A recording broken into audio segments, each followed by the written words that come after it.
Welcome back, ladies and gentlemen, to Deep Thoughts. I'm not exactly sure what I'm going to call this episode, so I'm not going to say it. This is going to be about the way corporations end up working almost every single time. One could call it corporate greed, but there is more to it than that because it's an infectious mindset that really sucks. And I've seen it strictly from the standpoint of American products. And there seems to be an American thing about the problem that I'm going to describe. But then again, it could exist in every single corporation in Europe as well. I just don't have experience with it over there. But we're always talking about on this show is that this show is all about talking about subjects that we don't really talk about that much, but we really need to, right? Well, this is one of those things we really need to talk about, and I'm just going to give you an example right away. And then what we're going to do is we're going to go through several examples of where this has happened, where it probably is happening right now, and then discuss how we avoid it. So, very similar to the politics episode. People are like, I don't want to listen to an episode about politics. But when you listen to it, you understand it's about the organic growth of a society on a abandoned island and how various pockets just simply organically create themselves. And so we're going to do that same exercise to the best of my ability for this particular problem, because I think it's important. We have in America corporations that tend to create monopolies on industries which are illegal in America, but then again the government looks the other way because to open up the can of worms of going after every monopoly, it is a risky thing for them to do. So you're supposed to have a duopoly, which is essentially two choices or a choice of some kind. But when it really comes down to it, there's there are a tremendous amount of resources where we don't have any choice. I don't have choice to buy water from any other location besides where I buy water from. I don't have choice of buying garbage collection services from anyone else. And so I have to pay this exorbitant price that they charge for picking up fucking trash in a trash can and then recycling my trash and making a profit off of it, right? No reflection on the people that have to do the work, but the corporations themselves. But we have elective corporations that pop up and some strategic ones. And there's just a real interesting trend going on in the world, which has actually been pretty cool over the last 15 years or so. Now, I do not know if this chain existed in Europe, so apologize if you're listening to it over there. But we had a movie rental place over here called Blockbuster. I'm pretty sure they would international if they could, but they may call it something different over there. Over there, it's just a reference to wherever you are, if it's not here. But Blockbuster was this place you go into, movie rental joint. Once the little mom and pop shops had established the fact that this little system worked, you could buy movies and then rent them out. Of course, the studios were kind of not on board because they're like, look, they're not buying the VHS tape anymore. They're renting the VHS tape. So we want part of that money. I don't have any idea how the licensing worked on the back end. But you have these movie rental places, and what they did was you go and rent them, and they barely give you enough time to really see the movie organically within your household, because you're ready to see it, but your wife's not there, your husband's not there, your kids aren't there, whatever, your date's not there. And if you were late, if you rented the thing for $3, your late fee was like $3.50. You slip past the deadline of checking out of the hotel, And this place had a stranglehold on America for nearly 20 years. You go rent a movie, and the funny thing was, if it was super popular, it came out the day of, or the release day of the VHS tape, they would have 40, 50 copies of a particular movie. And so only 40, 50 people per franchise would get a chance to take one home and rent it. But you would get dinged. 2/3 of your bill to Blockbuster, for most folks, was your late fees. And it sounds like these people are super irresponsible, but it's really not the case. And you have these drop-off, windows that you push them through, almost like mail slots, And then something happened about 15 years ago. Probably about 10 years ago. I apologize. We had something called Redbox come out. We had Netflix come out. And Netflix was, hey, just tell us what you want. We'll send you up to a certain amount of DVDs to your house to watch the films. Keep them as long as you want. And, you won't get any more, or you have to pay for them if you lose them, sort of thing.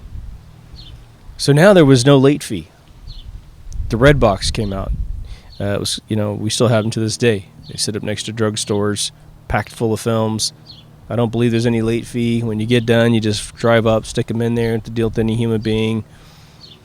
And it's like a jukebox. Now, Netflix did something interesting in that they were allowed to actually press the DVD, copy it at their location. For some stupid reason, there's a bunch of movies and television shows you still can't see them online. You have to rent the DVD. I have no idea what the hell they're thinking with that. Some goddamn fossil in fucking Hollywood distribution. But here's the reason why I mentioned this. Blockbuster got shut the fuck down by these other services because something happened.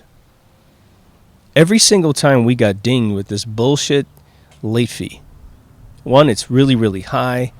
Two, you knew that was the gimmick. You knew that was the fucking gimmick. They know life gets difficult. It takes time to organize everyone together. You do your best to get the tape before, to create the kind of the window of opportunity. So when the family kind of walks in the living room at the same time, you're like, boom, there, I got you. Watch this movie. But the penalties were insane, right? If you took all the revenue from Blockbuster, I can assure you more than 51% of their revenue was generated through late fees. And so you have this company that's most likely created by an individual with his partners, and then you have it gets bigger. I don't know if the guy stood on the bull the whole time, but when it's over, you hate the corporation. I can't tell you how and we had another one, Hollywood Rental, same shit. Like maybe they had more leniency towards bringing it in late because they knew this was the sales pitch. Hey, Blockbuster's invented this huge expansion of the mom and pop store formula of renting movies. They've moved into territories that mom and pops can't afford to build these stores, the reason everyone hates them are these late fees. And then we have Hollywood Rental comes in at the last second, too late. They both go down like the Titanic, but we hate them. And every time I drive by and see an old Blockbuster, it just brings a kind of a cool feeling to my chest that they're out of business. And the internet's bringing this on. This isn't going to be just about this formula in terms of, business was bad and somebody took them out, but this is going to get at the jugular of what we have to deal with as citizens dealing with corporations and the ultimate evolutionary step of a corporation that is almost, in my life, it's been inevitable. There's only a couple companies in the world that I think have not fallen for this, and they're non-American. So as an American citizen, I want Americans to have a little bit of goddamn pride for craftsmanship. If we're going to bring manufacturing back to the United States of America, we have to learn how to do it right. And we don't fucking know how to do it right, let me tell you. Maybe the citizens do, but the corporate people that pay for shit, they absolutely don't. We're going to get to all the dynamics of it. Schick and Gillette. Two companies that make razor blades to cut hair off of our body. What have they been doing for the last 150 goddamn years?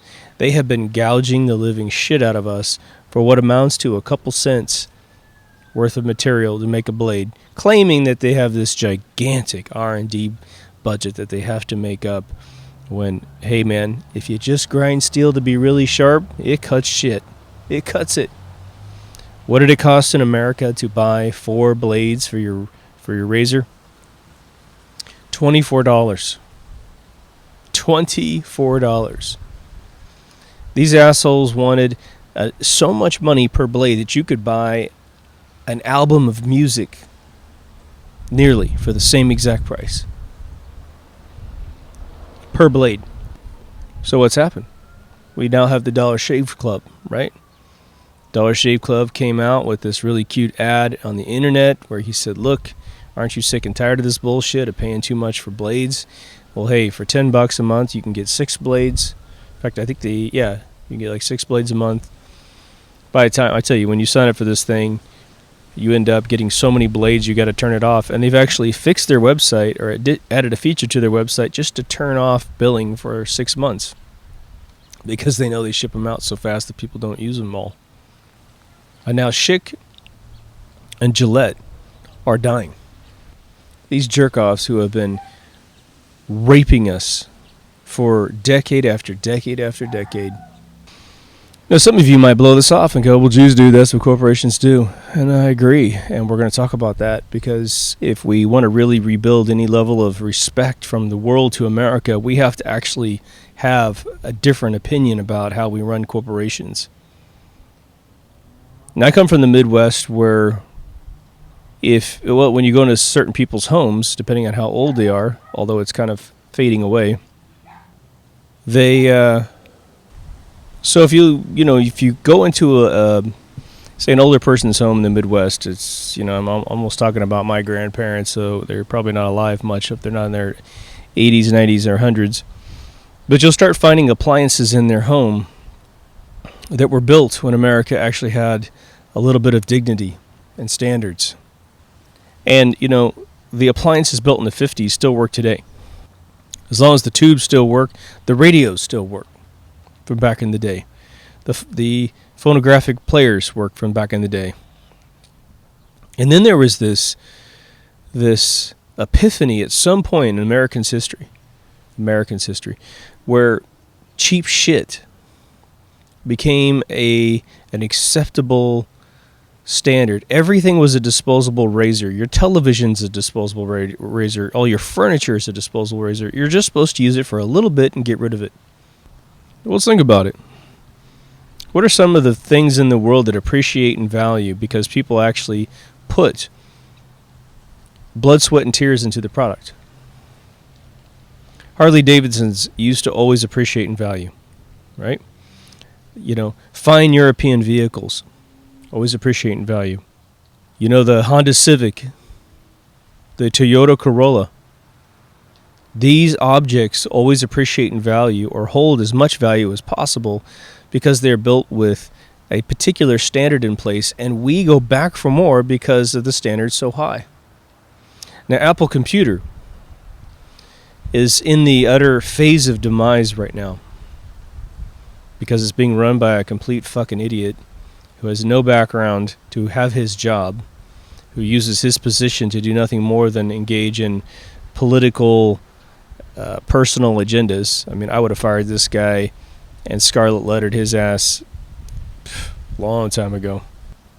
I mean, the company's losing market share because he won't protect their innovations.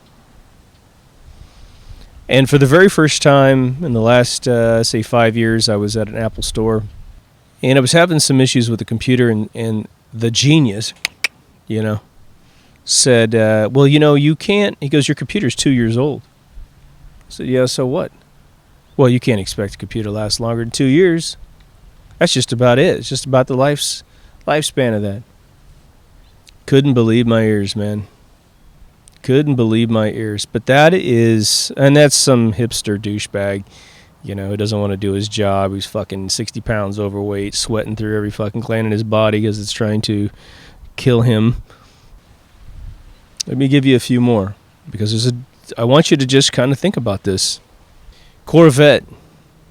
Corvette when I was a kid. You could buy a Corvette for under $10,000 when I was a kid. Now, granted, a home was about between $30,000 and $40,000 where I lived, so it wasn't cheap. But a child growing up could attach himself to this Corvette. We had movies like Corvette Summers. We had Corvettes inside movies like Death Race 2000 and Cannonball Run and all this kind of good stuff. You just saw them around. They were accessible. The guys with, between 100 and 180 IQ could afford one. Like, you didn't have to be a genius to fucking buy a Corvette. It became an icon of American muscle car.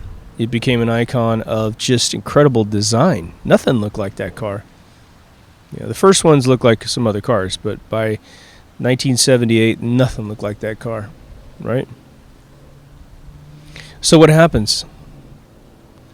Kentucky got all up into themselves and kept raising the price until right now, the price is completely inaccessible.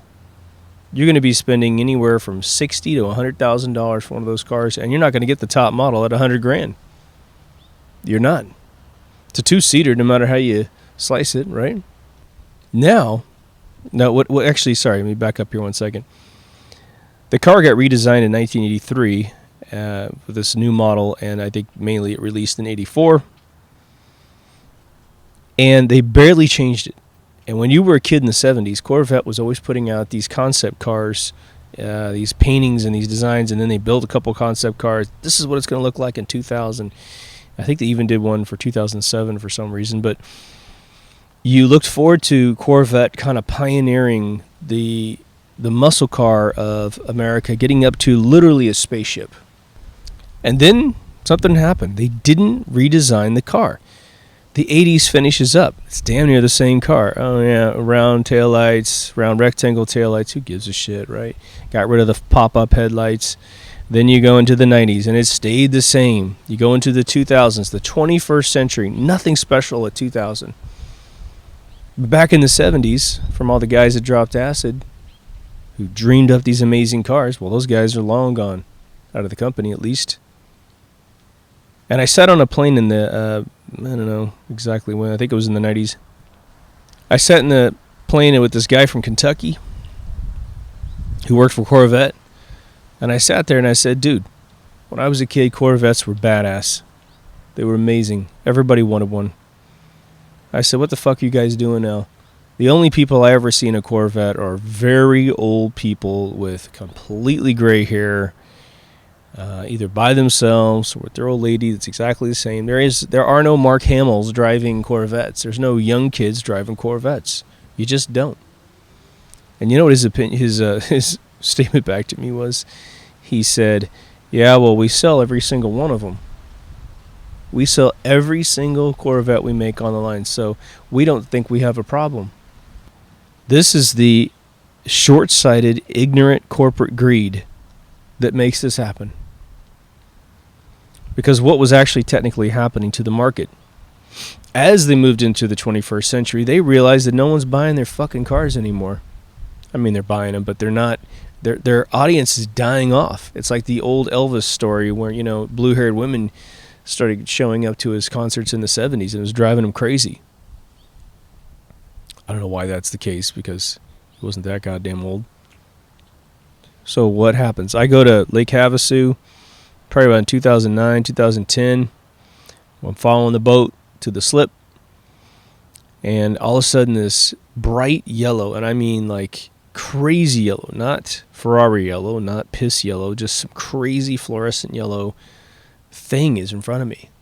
And I'm looking at this thing going, what the hell is that?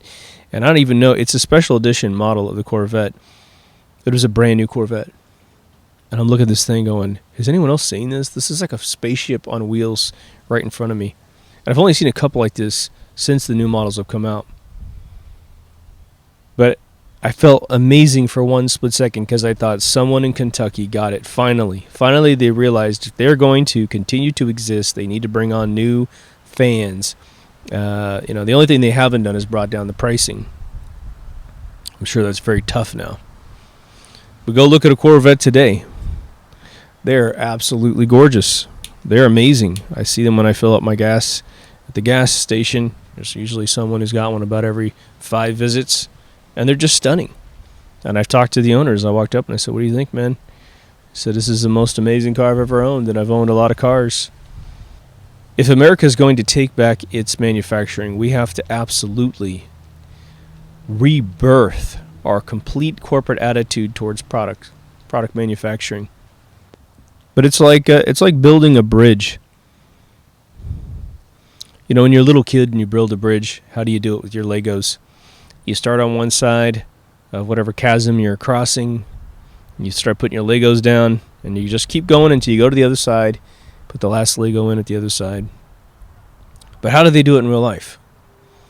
They build from one side to the other side, and they meet in the middle, building, the columns, support grids or whatever. That's how they do it. Well, that's our analogy for recapturing manufacturing in America.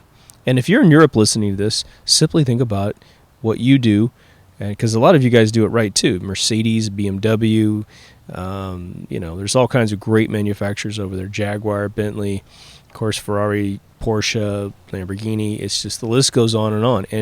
And I think we're trying to get to the standard that's over there, to be honest. But I think we can perhaps come up with some creative ways to perhaps surpass in some of the metrics, some of the attributes of product creation. We just put our heads to it. But what are the two sides that we're bringing close together, right? On one side, we have the people that actually put the objects together. We have to care. We have to care about every nut and bolt and bearing and wire. We have to care about the way that things are stamped and manufactured and put together and welded. We have to pretend like every object that we are building is going to go into our homes. And we don't want the damn thing to break. Whether it be our American-made Weber grill, our American-made Ford, Chrysler, GM product, American-made computer. We have to care. Where it comes down to a human being determining the level of quality assembly, right? There's robots that can do things, and we have a lot of things automated in terms of chip manufacturing, all that kind of stuff. Well, to the degree that the robot does it correct, we don't need to worry about that part. I'm talking about the part that has to do with the way that something is assembled. And we're going to get to the whole thing of planned obsolescence before we close this thing off. Now, the other thing is that the leaders of the corporation have to adopt the philosophy that whatever you're building should last for goddamn ever. And the reason why they don't subscribe to that notion is because they've taken they've got some shitty economics degree or business, MBA from somewhere, and they've heard this cliche in their head, and they think they're fucking geniuses, but they're utter tail-grabbing morons. I hate to say that, but it's true. They believe that, and this is where we get into planned obsolescence, they believe if you make a product that's going to last forever, then you will sell one product to everyone, and your company will be over, right? And you won't be able to increase sales, market share, and your company will go out of business because the dividends to your stock owners and your shareholders and your board of directors, it'll just fizzle out. Well, it hasn't hurt the Honda Civic. It hasn't hurt the Toyota Corolla. For my buddies in Orange County that collect exotic cars, it hasn't hurt any of their business and the manufacturers that make their cars, right? It's a fallacy that model actually is a demise model, right? The thing is this. What keeps a company on top or close enough to the top that everyone gets paid every single month? The company never, ever worries about its demise. It never worries about closing its doors, ever. It's companies that build quality products. Those are the companies that don't worry about anything. It's the company that's dealing in the shiesty fucking techniques of trying to make products just good enough to be purchased and used for a couple of years, like the fat kid at the Apple Genius Bar told me. But eventually, that ends. Because eventually we realize that we're getting robbed. Right? We're getting completely robbed. And if America is ever going to get back its manufacturing, we cannot go a second round, a second opportunity, and turn it into the final death blow of this country by creating shit products because we have shit attitudes towards everything, right? There has to be a point. You know, when you manufacture something and 10, 20, 30 years goes by and you look back at it and the fucking thing still works, and you're like, you know why that works? Because I put my heart and soul into that product. You know, we built them out of switches that were thick enough to be turned off and on 200,000 times before it even remotely loses its molecular integrity, right? And it takes 500,000 times before it breaks. Maybe. You know, there's that whole thing in society of, you know, joining a group or trying to join a tribe. We've talked about it, you know, incessantly on this show. Imagine an executive that goes in who's a new kid, still drying up the pimples on his face from college. And in his mind, he has, or her mind, they have an idealistic view of which is what we're talking about on this show. A view that we need to do our best. And they get in the room with all of the super overweight, high blood pressure, fucking 2 seconds away from a massive heart attack guys. And perhaps gals, and they laugh it off. Ha ha ha. You whippersnapper. Look how wet behind the ears this kid is. And that person has a choice. Try to figure out how to do it on your own.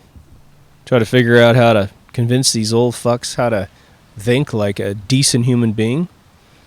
Or, what most often happens is join them. Go, oh gosh, I guess I was just naive that I was keeping my morals in place. I was naive that I wanted to look in the mirror and feel proud of myself. I guess the way of the world is to just get what's mine and fuck everybody else. Because that's what it is, right? Sell them a bunch of cheap shit they don't need. Take all that money, buy your summer home and your jet ski or whatever the hell you're doing, and drive your Bentley to the 7-Eleven, right? I can tell you I know a few of these people. And once they join that sort of regimen of life, they embed that shitty system inside their own personal life. That's how they raise their children. That's how they take care of their spouse. That's how they clean their bodies in the morning.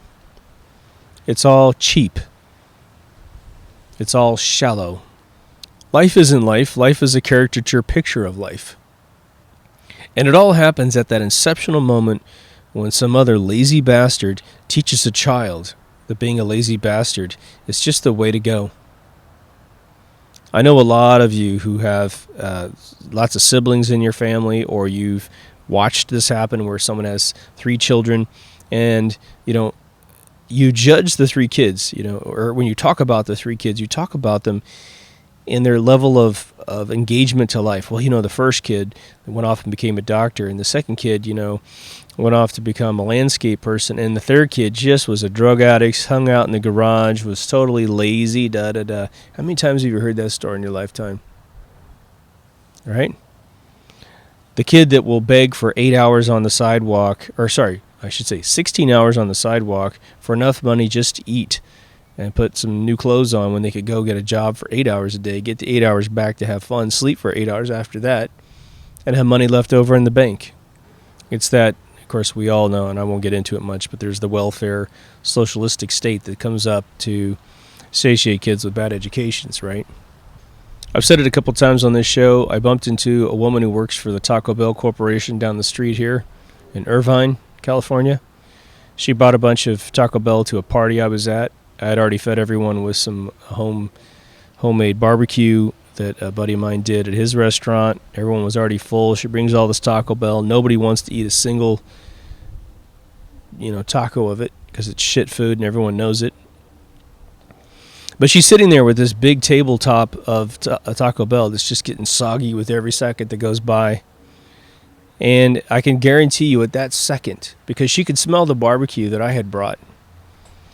And it smelled good. It smelled like food. It was made of real fucking beef, you know? And she started laughing it off. And she started going, yeah, this is shit food that we make. And she probably went on for about 15, 20 minutes telling us about every single shenanigan that Taco Bell does to shave down the cost of things, right? You know, they have used an E. coli scare for onions to take onions off of their food. So they don't have to buy it anymore, but they get to charge you the same amount of money. She says they shave a millimeter off of a shell every year to make the product smaller, but they keep the price the same. It's not evil doing that. It's just cheap, right? Their meat is less than 15% beef. The other 85% plus is a bunch of weird shit. Elbows and binders and weird, crazy, flavorful things that don't have any nutrition in them at all. So where does this attitude come from, right? Well, a lot of you already know this, and you've been yelling at the episode. But what is the difference between a company that's trying to create a great product and a corporation that creates products? Corporation, well, a little tiny mom and pop shop is owned by a mom and pop couple, a husband and wife couple with their kids that work there, maybe the kids' friends, maybe a couple buddies of the family that they trust, right? But people just get their paycheck, they go home, they have a great standard of living, hopefully, and they live their life. In the end, the family that owns the place makes more profit, but, you know, maybe in the end they can sell the restaurant off to someone, but or whatever the product is, a hardware store, a print store where you get your business cards or something like that. These are the places in my hometown when I was a kid. Someone might buy the place off of you just to get your customer list. But you know, in a small town, if a diner closes down, and that's it, the diner's never coming back, and you open up a diner close by or in the same spot, you don't have to pay them any royalties or franchise fees. You just, unless you want to keep the name, because it's a small town, they're just going to go to the diner. If you're the only one in town, you get to fill that slot. If you want to take a risk, you can create your own diner next, down the street, and there's a competition situation going on, but may the best man win, right? But when you turn a little tiny company into a corporation, what happens is you go file a piece of paper with your state, and it gets spread through all 50 states, where you get to protect your name. But what you're doing is you're creating a bunch of shares. And you can arbitrarily make 1 share, or you can make 100 shares, or you can make 100,000 shares, or 1,000,000 shares. It's up to you. They don't care. But when a dollar comes in through the front door, and let's say you're lucky, you have a 50% margin of cost versus profit. So 50 cents goes to pay for the product that you're selling the person, and 50 cents goes into your bank account as profit, right? Well, for how many shares you have, and there's a lot of complexity with shares. So let's just say these are full ownership shares, okay? Let's say you've got 50 shares. All right, you get 50 cents in the bank, 50 shares. 50 different people that own 50 different, 1 share apiece, just to keep it simple. Well, if you were to have what's called a moment of liquidity, where you actually pay out a dividend, and let's say that you decide to take all 50 cents and pay it out as a dividend, each person gets a penny. Boom, boom, boom, boom. And for every time someone walks in that door, if you choose to have a moment of liquidity and give away a dividend, and you take all the money in the bank and you divide it up, for every penny of a 50% single sale, 1 shareholder gets that penny, right? Well, then the corporation, let's say, gets really popular. Now you need money to expand, and so you bring on more shareholders. You have to go back and refile your dilution, which means how many shares do you have in your company? You go from 50 shares in your company to 50,000 shares. And then one bank buys 10,000 shares, another bank buys 20,000 shares. But in return for getting those shares, they're buying your stock options, at a certain price. And let's say you raise $100 million. So you're expanding your business. You're opening up new chains, franchises around the country. Now the per second profit starts to go up. Boom, boom, boom. And at first, it's totally cool. Those people who enjoy those dividends are getting paid a lot more often and a lot more money, even though their percentage of the company that they own has gone down tremendously. It's 1/10,000th of the company that they used to own. They're still making a tremendous amount of money. I should say 1/1000th, right? But and what's interesting is this: they could stop. If you ran your company, you could stop at any one point in time and say, "This is how big we're getting. We're not getting any bigger." But the problem is that another corporation is going to come around, see your formula, and go, "Wow, this company figured it out." But they only have like 20 franchises across 50 states. So we have 30 states that don't have a single instance of this business solution, right? What if it's business cards, let's say? Well, there's still a demand for business cards, believe it or not, in all 50 states. Let's say we're not using the internet to solve the problem. So they go, well, geez, we'll just open it up bigger and larger, copy their formula, and we'll crush those guys. So they start to open up a couple chains. Ooh, now you're looking at them and you're going, oh my God, we're being copied. Your shareholders demand, because they're a part owner in your company and they have a little bit of voting power, they actually demand, hey, we need to expand fast. Okay, so you have a board meeting and you say, look, guys, and there's the board that actually comes in to manage the money. And you say, our shareholders want us to make sure that we don't lose out to these competitors. And the shareholders, or the board of directors, which is sort of like your business people that have done this several times that help manage the money, they go, well, we're going to need to raise $1 billion if you really want to do this right and keep that competitor from ever touching us. Because if we want to expand in all 50 states and all major cities in all 50 states, we're going to need to open up, 5,000 storefronts, brick and mortar storefronts. So you have to go find $1 billion from somewhere. Perhaps you find it in little, 500 million there, 200 million there. You're dragging it out of banks, and they all have different demands. And so you have to keep refiling with the state. More share dilution, right? So everyone owns less and less of a share. You're going to make it up in volume. So when you used to make a penny for every penny earned, you're making a tiny fraction of a single penny, but there's more pennies coming in per second, and so it kind of makes up over time, right? So let's take our scenario a little bit further, just like we did in the politics episode. You get to the point where you've expanded into every geographical market you possibly can. You've gone into foreign countries. That's just the game that Apple's been playing lately.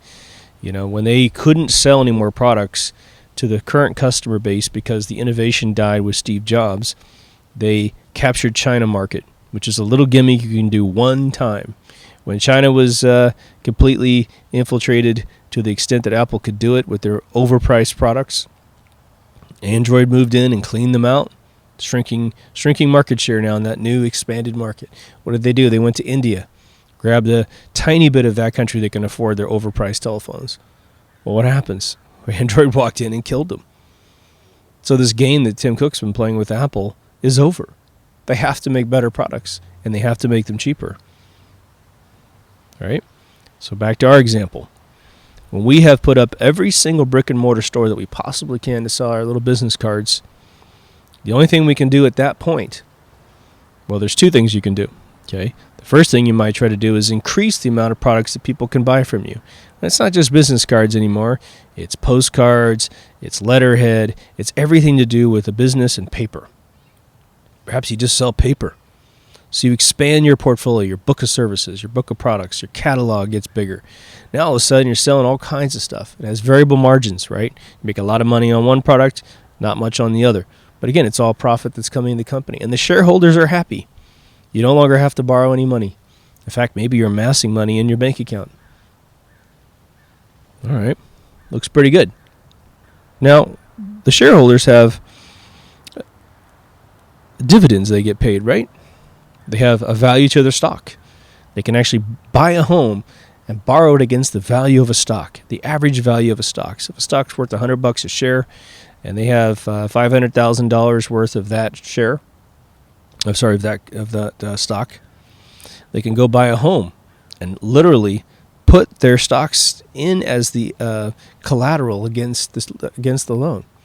And they just pray to God that the stock doesn't crash, because then the bank will call them and say, this is no longer valid collateral. We're going to have either more collateral or we're going to foreclose on this loan. You need to pay it off down to the point of where your stock is valued, right? So you owed 500 grand. Your stock was worth 500 grand, and now it's only worth 250. The bank might come and say, you need to put in 250 to us because we don't want any risk, right? Well, there's this natural point, as you might see coming, where a due diligence group comes in and says, look, we need to be able to provide the exact same services but way cheaper than we currently sell them at, or way cheaper than we currently manufacture them at. So we want to keep our price right where it is. We're going to get our paper from China. We're going to make it cheaper, because we would like to report earnings year over year that constantly grow, because this is this sort of myopic view that colleges teach people who get into MBAs, corporate management. So what starts happening at that point? The second someone comes in and tries to build a product cheaper, in almost every scenario, they have to build it out of flimsier product line. If you had a nice, 12-pound stock card, and someone says, well, we never promised the stock of the card. Now, people love us because our cards are beautiful. They have round edges. They're really nice, and they seem to last forever. They're waterproof. They're bend-proof, whatever. And you start creating 8-pound stock, 10-pound stock. You no longer bevel the edges, round off the edges. Everything that becomes that was the trademark of the reason why you bought it starts to disappear. And as the market matures and changes, and perhaps, colored business cards are the new trend, and beveling and embossing and all this other kind of stuff becomes popular, and little tiny mom and pop shops are able to crank out those cards. Glossy print versus matte print. You now have a bunch of people at the tippy top of the corporation that are trying to squeeze every single penny out of everything that's there. And you went from this incredibly innovative solution to now the bottom of the barrel, because you can get a better card anywhere. And the only reason why anyone buys your shitty cards is because you have a price point that's maybe slightly more aggressive. As the competition moves in, you might be able to lower your price because you've been able to increase your margin of profit from 50 cents to 75 cents because you're using shittier products, right? Shittier materials, I should say. So that's the first stage of how a corporation gets upside down with the quality of their product, by following these ridiculous paradigms that lack any level of pride. And I'm going to tell you right now that as a human being, pride is something that, biblically speaking, we're not supposed to have personal pride, which means really arrogance, right? Ego gets thrown into that, but ego isn't really a bias of how you treat anyone. Arrogance is an ego that is out of control, right? A level of confidence that is absurd,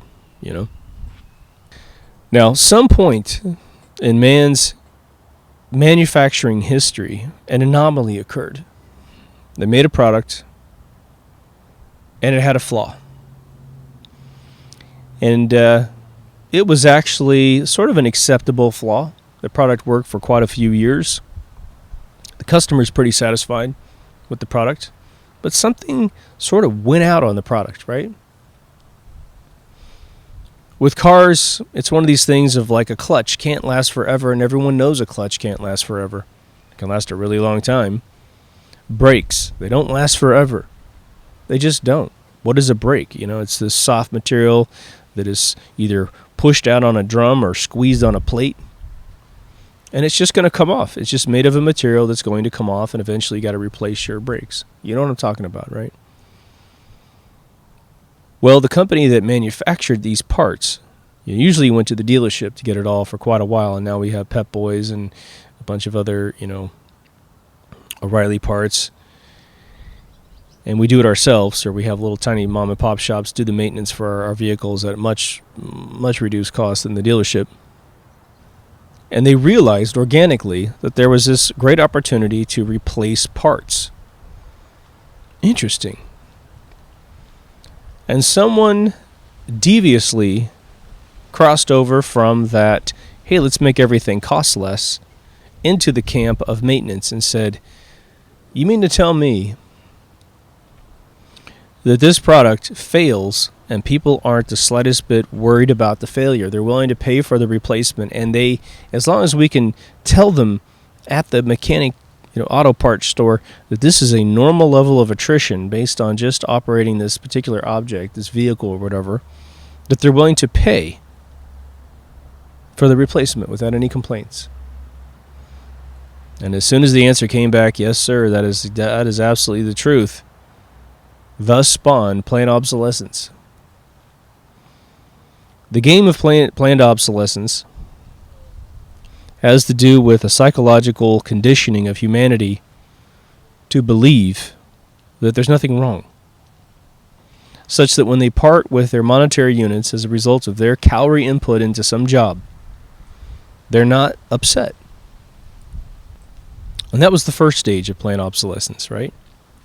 Build something that can't last forever and that has to be replaced.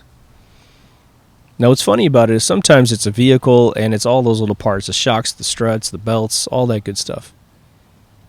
Can't even keep your oil forever, right? Even though in the 50s, according to Stan Myers, they did figure out how to keep the oil, how to treat metal with oil such that the metal never needed to be lubricated ever again. But that wasn't good for business, right? And then someone took it one step further. In an act of devilish genius, they said, well, how much pain will they endure before they lose product loyalty? Meaning they're pissed off that this thing doesn't last that long. But as long as the auto parts store, who's generating a profit from selling the replacement, hey, it's not their fault. They didn't design the car. They're just selling a part. But it's a big cash cow. Like brake pads are a huge cash cow for auto parts store. Belt kits are a huge cash cow. Well, are they going to talk down about the manufacturers? Maybe a little, but not much. If someone were to, if the fat guy from the Apple Genius Bar is talking to some housewife and he says, ma'am, you can't expect your computer to last more than 2 years, even though you paid $3,500 for a laptop, she might say, oh, well, I'm not an engineer. I don't know. I have no experience in buying computers year over year for 3 decades. So this sounds like I just need to adjust my expectations. And the devious asshole who plans obsolescence gets to collect more profit off of ignorance, right? But at the expense of not only their corporation having more longevity, right? In this world, I should say, they only care about keeping you. They only care about taking care of anything for the amount of time that they're personally going to be in the company and invested in the company, right? If someone says, "Hey, I'm only going to be at Apple for 10 years and then I'm bailing," well, then they're just going to try to squeeze as much out in 10 years before they cash out all their stocks and leave. They don't have any responsibility to the product, which is why when you lose the head of a corporation, a Steve Jobs, some other CEO that you respect out of a company, it immediately starts to go down the tubes because everyone else is just a bunch of vultures. They're a bunch of piranha trying to bite off of what you have labored to put in the company, right? What's always fascinated me about corporations is that once a corporation moves up from the bottom to the top, like a Microsoft, who has had, they had sort of a stranglehold on MS-DOS, which again was completely developed by IBM. It just had, I think, like 23 commands added to it. But everyone thinks that Bill Gates invented DOS, right? Unbelievably ignorant. And I believe his father negotiated the deal with IBM to give him the only source code to it that was allowed to be commercially resold. But they moved to the top by copying the Macintosh, right? Because Steve Jobs accidentally showed Bill Gates, the Macintosh, before it released, in order to put the Office products on there, he runs off and creates Windows 1.0, which everyone ignores. And then 2.1, we started finally releasing products on it. I've been in Windows since 2.1. But there was competition. There was the Macintosh. There was the Apple II. And a host of other products like the IBM personal computer, the PC. But eventually Windows shows up in 1990 with a pretty damn good version of 3.0. And then we had the version, Windows 95. Gil Amelio had destroyed Apple after Scully had done his first round of destroying the company. But Gil was unbelievably horrible at running that company. Windows 95 comes out, and there is no more competition. Windows 95 captures, 85% of the entire PC market, and it continued to grow until Apple was down to 3.5% or something. But here's what was very interesting about Windows. And you see this in every single American company out there. So Windows starts becoming this pathetic product. They eventually did squeeze out Windows 98 because Steve Jobs came back to Apple. Steve Jobs put out OS 8, which was actually pretty excellent, and he releases the iMac. Microsoft has competition again for the very first time. Microsoft, who waited until the late 90s to create an internet browser to really develop any drivers for Windows to touch the internet itself. It was a joke. There was a company called Netscape, which was owning the world. Netscape made all of the web servers. Netscape was the company that was created by the founder of HTTP protocol, right? Who we traditionally say was the first person to commercialize the internet, which had been around since '69. Then all of a sudden there was healthy competition because Apple started kicking ass and taking names. They did OS 9, which was a complete piece of shit. But very soon after that, OS 10 1.0 came out, which was very nice but didn't have any apps on it. But very quickly, every single year, they were pounding out a new version of OS 10. And then Microsoft started slipping, right? They came out with Windows 2000, one of the biggest clusterfucks of all time. Then Vista, to follow that up. Vista was so bad, Bill Gates left his own company because he told him not to release it.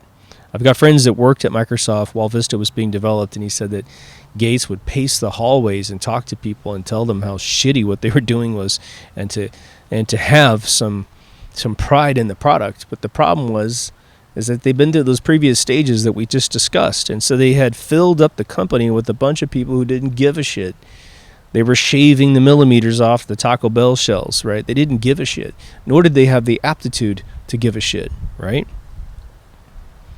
Company takes the first massive hit. Apple's blowing up with the freaking the iPod and just making billions, like dozens of billions of dollars every year, $50 billion a year, you know. Then there was the iPhone. Then there was the iPad. The computers started getting amazing. There was serious competition. So Microsoft starts firing people and hiring new people and creates finally Windows 7, which was the first version of Windows that was decent since its invention. Consequently promising every year that DOS was going to disappear underneath, and it's still there to this day. Right?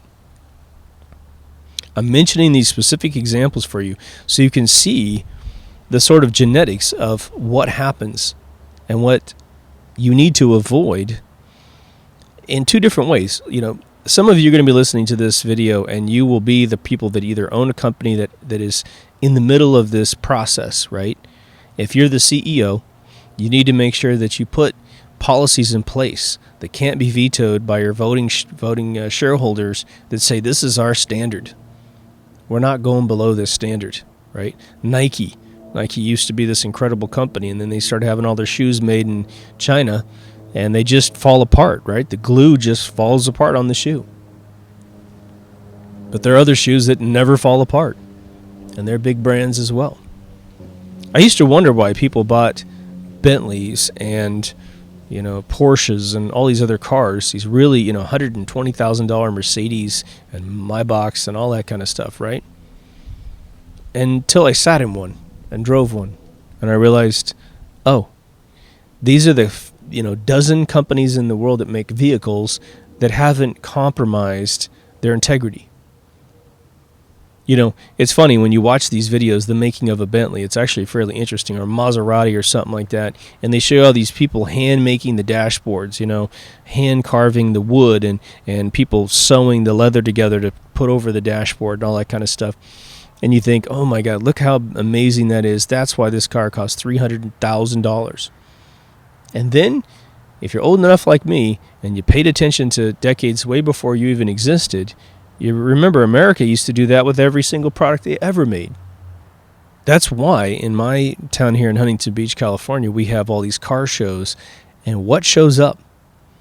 Cars from the 60s and beyond, right? So back to like the 1915, Model Ts will show up. And why is that? Because they still exist. Sure, they have to do a little bit of restoration, but what you don't see is a Ford Probe. You don't see a Mitsubishi Starion. You don't see these cars that were built to fall apart. So everything being built today is just meant to fall apart unless you're buying a premium product or you're putting a tremendous amount of money into sustaining the product's life, right? And just to stay on cars for 1 second, a lot of warranties on fancy cars, you're supposed to bring your car in for maintenance, and you have to pay these incredible fees, like $3,500. And what they're doing is they're replacing all the parts on the car that are built to fall apart. And so you have these 100,000-mile warranties bumper to bumper, but in order to get the warranty, you have to spend the entire purchase price of the car while you're paying for the car every month. You have to buy the car slowly back twice. So if your car is $80,000, you're going to spend $160,000 in 5 to 7 years on that car. They're duping us into basically replacing the vehicle. It's like someone saying you go to your doctor, and every single time you go to the doctor, they're literally giving you an organ transplant and saying, well, boy, I did a great job on your heart, didn't I? And you're like, yeah, well, it's a fucking brand new heart. You didn't teach me how to eat well and keep my heart healthy. You just keep replacing the pieces and parts. My concern is that this entire mindset has infected every aspect of our lives. It isn't just a car purchase. It isn't just a product purchase. If we build our homes cheaply and we fill them with cheap products, we put cheap clothing on, we put cheap food in our kitchens, in our bodies, we drive cheap cars. Someone's supposed to be your gardener, but they don't really do the job. They just mow your lawn and pile up leaves in every corner of your backyard. If we settle for those standards because we're hiring, outside help that doesn't have any standards, and we accept the fact that we have to pay some exorbitant fee just to get normal service, then we're making everything in the world cost a lot more to get normal services and products, right? But if we join them, body and soul, and we simply say this is the way the world is, we lose in every single category of everything.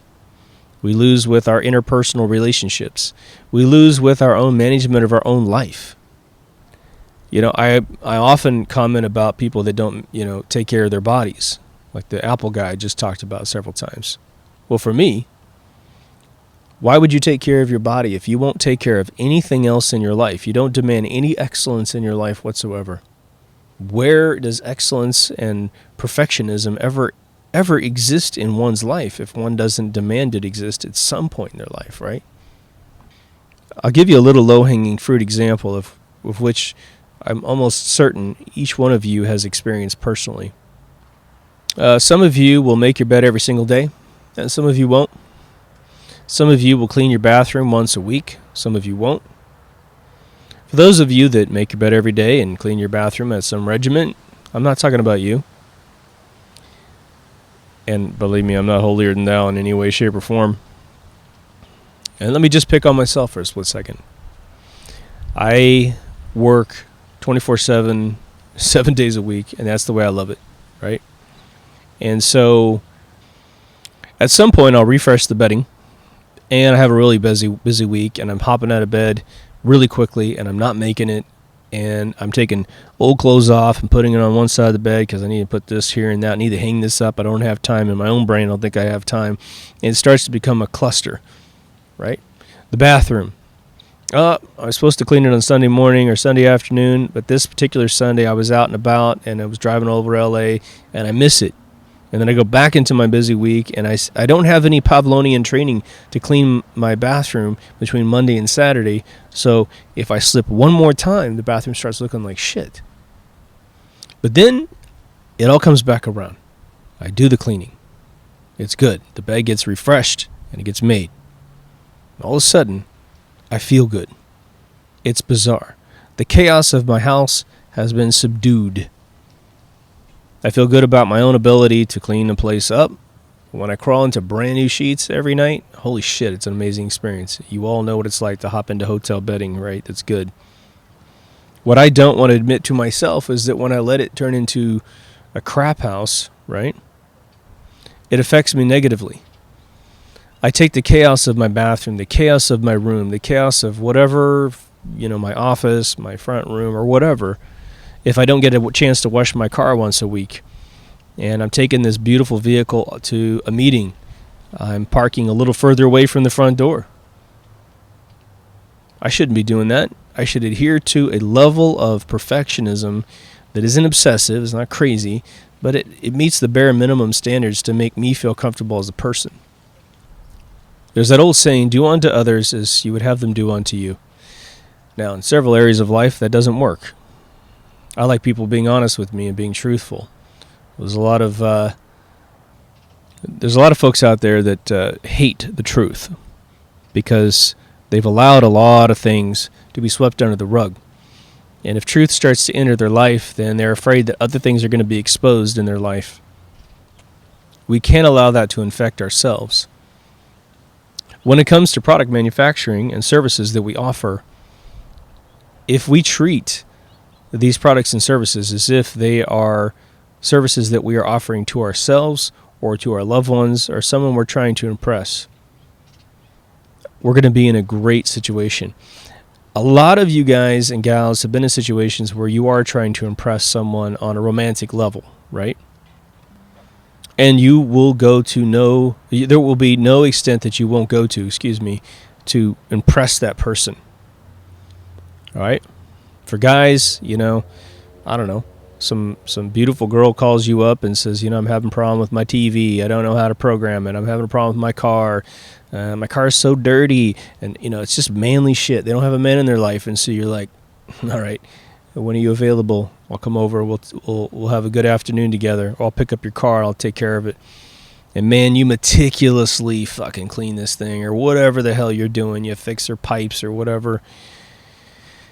And you turn it in. And there you feel amazing that you've got the skills and capability of doing it, the meticulous nature of everything. You realize that they may not consciously realize that you've put that effort in, but they will subconsciously definitely notice how meticulous you were at what you did.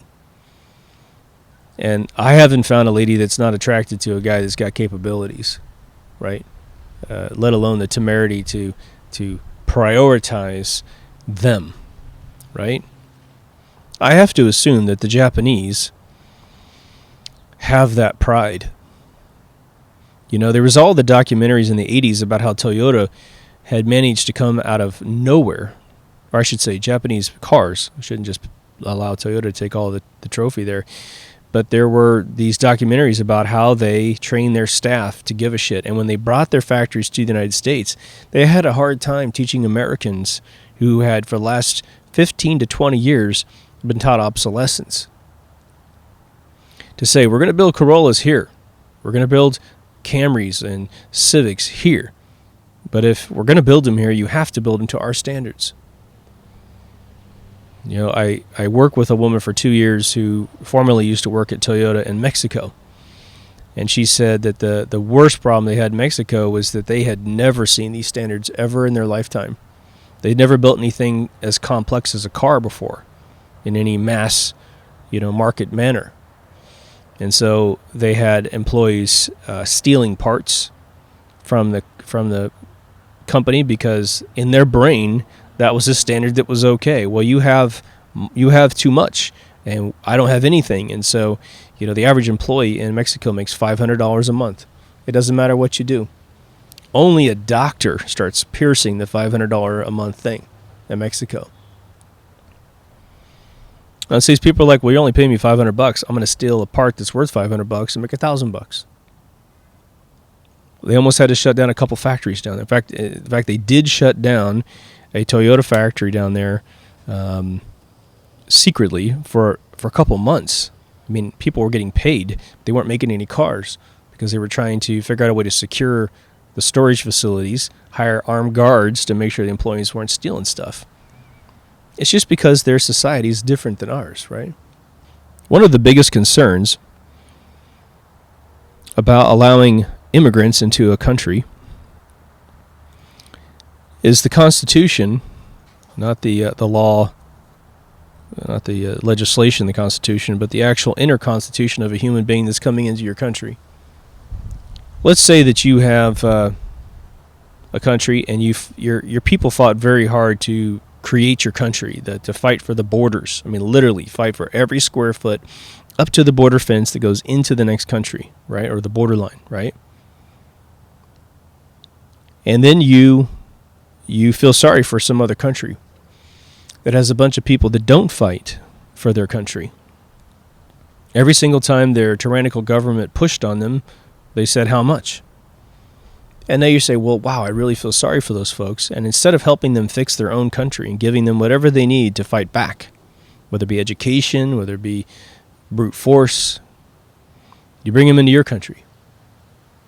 And your idea is that somehow, without any formal education, I mean, they may learn every capital in your country, every 50 states, which is great because most kids in America don't know where all the 50 states are. They come in, and they're not willing to fight. They never learned how to fight for what was rightfully theirs. And let's say they come right through the immigration process. They literally go through the process formally. They're not sneaking in the back door. Well, what that does is that undermines the backbone of the country that you live in. Because as soon as the banking cartel starts to push on the politicians to steal everything and hand it over to corporations, they're going to behave just like we talked about in this episode. They know that they have an exponentially greater odd of succeeding because the backbone / the population that lives in that region is now no longer the population that fought to create the country in the first place. They're now extremely docile. They're serfs. They're people that will say, oh, okay, you need to take away everything that's mine. I become an indentured servant to the state or to the plantation. Sure, that's what I know. Wow, it's becoming like my home country that I wouldn't fight for. Man, if you won't fight for the land you're born on and live on, you have no business moving anywhere else, right? But that person, okay, will just move to the next country that has a backbone until they infect that place, and then they tear it down, and they keep moving around until everything is taken over, right? I know you feel me on this. We're at a point in history, in 2017 here, early summer. I guess we're technically still in spring, perhaps. I guess, yeah, because we're in April. That the borders of the world are being eroded. And it's all being sold under this sort of suffering, backstory, which is completely untrue. And we're losing our nation states. We're losing our identity as individuals. Every time we accept, let's say, an immigrant from another country, and this episode is not about immigration, but it's very important because we're kind of on the point of the byproduct of losing a good government is that corporations take over. Anytime you take in an immigrant from a country that's got problems, you're allowing the problem to persist. So when you think you're doing someone a favor, you're actually doing them two negatives. If we had a mechanism where we would recognize what's missing in the individual that's coming over and we literally put them in some sort of rehabilitation, the only end product that we'd want would be to send them back into their own country and say, now you know what freedom feels like. Now you know what tyranny is. And now you know every single method that has ever been used in history to turn a country that's tyrannically dominated by the few into the beautiful, free country that's dominated and run by the many. America has to get its shit together, because we set a standard in world history for quality products. And what we're known for in this country is imagination, invention. But we've had at least one generation, if not two generations, completely eroded from having any imagination at all. I will say in the last 6 months or so, I've met a lot of the Gen Z kids, and I believe that there's a lot of hope. There's a lot, I shouldn't even say hope. There's really concrete evidence that these kids are sick and tired of the bullshit. Yes, several of them are social justice warriors, but I want to make sure you understand the number of them is greatly exaggerated, right? There's a tiny fraction of a single % of human beings in the United States of America that actually identify with social justice warriors. The rest of them are like, shut the fuck up. Get back to school, get back to your job, get a good education, and stop bitching and moaning and whining. That's the majority of Gen Z in all my experience, right? And I reach out to all kinds of different arteries to find these groups and see what they're doing. You know, the amount of young females in their teens right now grabbing electric guitars and slaying these fucking things is unbelievable. That's a good sign. Because these kids have iPhones, PlayStations, and they choose not to play around on them. They've got Facebook and Instagram and all this other horse shit, and they choose to practice an instrument, to imbue into themselves a talent that can never be taken away, like a degree. That's going to turn into a really amazing cultural bubble if we can just protect it, you know? Yeah, I feel like I could talk about this forever and ever and ever, but I won't torture you any further. Your homework is analyze your own life. Analyze where this sort of planned obsolescence has infected your personal opinion of what's acceptable in the products that you purchase. Because my guess is that if you're like me, you've been had. You know? I'm an inventor, and I'm an engineer and an architect, and so for me, I am here to make products that people admire and say, Jesus, he made that 10, 15 years ago, and it still works to this day. And all the promises of, maintenance not being necessary, or if it needs to be augmented in any way, shape, or form, I didn't have to hire people at $160 an hour. I could hire guys at $40 an hour because it's well made and it's well documented and that kind of stuff.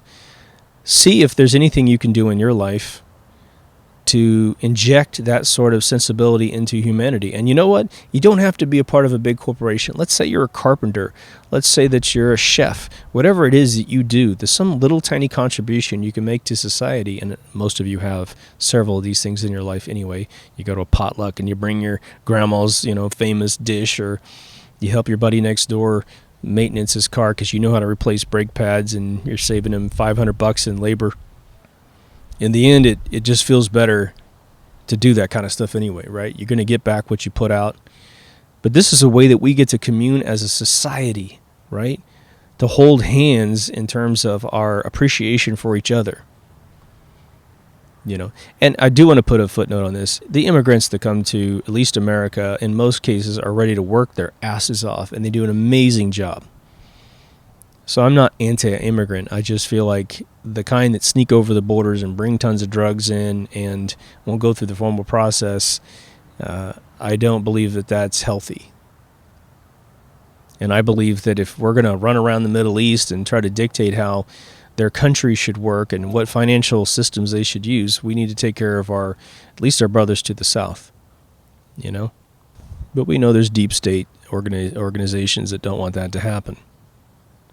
Again, once we made fake news stick out like a sore thumb, we all saw it for the first time. It's like my analogy in the episodes, several episodes back, where my buddy told me about golfing, and he said, when someone loses a ball in the rough, all four guys go out and look for the ball, and no one can see it until one person says, oh, there it is. And once they point their finger at it, I don't know what happens in the society, in the consciousness of the universe, but all three minds that aren't looking at the ball all of a sudden can see the ball because it's been exposed, right? It's like the little boy that said the emperor didn't have any clothes on. Well, people had convinced themselves that he did have clothes on because they like bullshitting themselves. And it took a child to simply call out the obvious. We need to be that kid because we need to call a bunch of shit out. And it's going to be fun. It's going to create a bunch of rewarding work for all of us to fix all these issues. It will, right? I mean, imagine someone said, I'll give you a little scenario here. For those of you who play like post-apocalyptic video games like Fallout, or you've heard these, these zombie stories like Walking Dead, the whole world's off. It's all been turned off. There's no electricity. You have these little fantasies, if you're like me, of like, well, what would it be like if we were to go back into Detroit, you get all the zombies killed off, right? Everyone is like alive. Hopefully we don't all turn into zombies in this particular scenario. But like a Fallout, you got some people that are corrupt, but you get rid of all the corruption, or you create secure pockets of areas where it's going to be okay. And we want cars again. And we have to go to Detroit and figure that shit out. None of us made cars. We don't know how the robots work, how the assembly lines work, but there's manuals everywhere. We can turn on switches off and on. What's that do? Oh, that thing. Oh, that's how you turn it on. Okay, cool. The idea is we would have a lot of pride, and even though the work was unbelievable to turn society back on, a lot of us dudes and gals, we would actually enjoy every single second of it because we're making a difference, right? We're turning back on the accomplishments that we have worked tens of thousands of years, all the science that stacks up on science to make computers work again. Imagine an apocalyptic thing happening and you have no electronic devices at all. You couldn't listen to an album unless you pedaled a bike. You have a little generator or something. You don't want to do that forever. Eventually you need to turn on the power plants. I had a really great session about a year ago with some buddies of mine that do power plant design and manufacturing, and we went through the scenario of some sort of post-apocalyptic thing happening, and my buddy turned to me and he says, don't worry. If that ever happens, we'll get those factories turned back on. Don't worry. We know how to do it.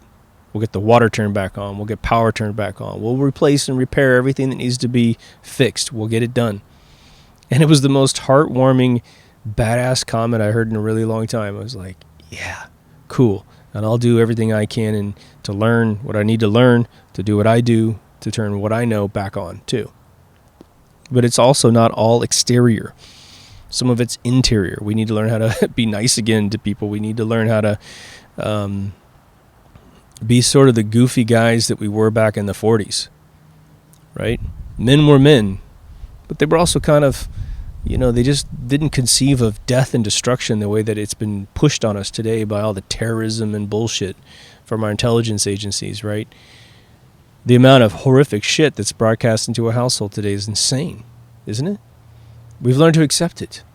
Again, 7th season of Walking Dead, first episode. Horrific. And that was broadcast into people's homes. People paid for that service to watch that show, and they huddled around the TV to push it into their brain. And when it's imagery you should never have to see in your entire lifetime. So are we doing ourselves any favors? I think not. All right. DeepThoughtsRadio.com for everything. We no longer use MKUltraRadio.com for the feed. There's a locked Facebook group, which you can get to from the front of DeepThoughtsRadio.com. The podcast is there in case you're coming in through video. There's video in case you're coming through podcasts. Always appreciate you guys joining. Open for new ideas. Please join the Facebook group. It's now beautiful. We don't have fake accounts coming in daily, so everyone is there, is real. I'm now getting, with 70 active members, we get 70 views on something. There's way more than that actually joined up, but that's because I can invite friends and they don't have any choice, I guess, but to join the group. But anyway, thank you for joining. Take care of yourself and someone else, and I'll see you in the next Deep Thoughts. Over now.